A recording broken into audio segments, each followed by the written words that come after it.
Let me turn now to a Republican who has spoken out against former Vice President Dick Cheney a number of times, Congressman Ron Paul of Texas, who has also been an advocate of not doing international intervention when it comes to terrorism and when it comes to fighting terrorism, because that's not the way to do it, in his opinion. Congressman, good to have you with us tonight. I appreciate your time. Thank you. Is the rhetoric that Cheney and some of the Republicans are throwing out, and Michael Steele did it today as well, is that hurting our effort, in your opinion? Oh, I don't know. I haven't quite figured all that out, and my attack was not initiated by myself. You know, I was asked about it, what I thought about him speaking out, and I just thought that he had had his 8 years to try to do things and left us with a lot of problems, so it was sort of out of character to come back and start chirping at the president for this. But really, my beef is that foreign policies never change. There's a lot of talk about, you know, when the Republicans were running against the Democrats, like when we were running against Clinton, we were the peace party and there was too much intervention. And then when Obama runs against Bush, oh, we have to have less. We're going to bring our troops home and end the war. And then they get in and they do the same thing. See, I can't see any difference in reality between the foreign policy of Obama and George Bush. So for Cheney to come in and say, oh, this Obama, he's horrible, he's horrible. But he ought to say, hey, keep up the good work, because in the Congress, you know, the Republicans are more supportive of Obama than the Democrats are. I mean, they think that the Republicans will pass the bill to get the additional troops for Afghanistan. So there's a lot of hypocrisy going on here, and I'm just trying to argue my case that I think we should have less intervention and less pretense that there's a real difference between the two parties. What evidence do you have, Congressman, or why do you believe that al-Qaeda would be less aggressive to kill Americans if we weren't doing international intervention and going and fighting them on their soil and going after them?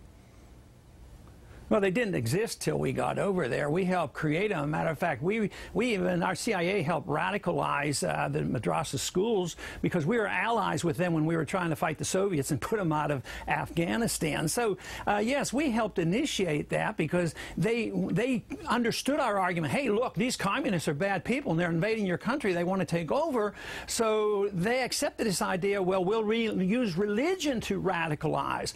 And I don't happen to believe the al-Qaeda is one unit. I think they're just scattered number of Muslims who have been influenced by the radical element of the Muslim religion, which I think is rather minor, just like there is in the other religion, including the Christian religion, that they can advocate violence. So I think that's what it is. I don't think there's a monolith. I don't think for a minute that Osama bin Laden is running this show. I think this is, you know, not philosophic, well, partially philosophic, but it's theologic too. Yeah. And they get aggravated and angered by us dropping bombs on them, which Obama continues to do, and which Bush did and Clinton did. They all do it. We only have one foreign policy. They get angry. How do you kill civilians doing this? Congressman, you've been an advocate for civil liberties and privacy and protection and such stuff as that.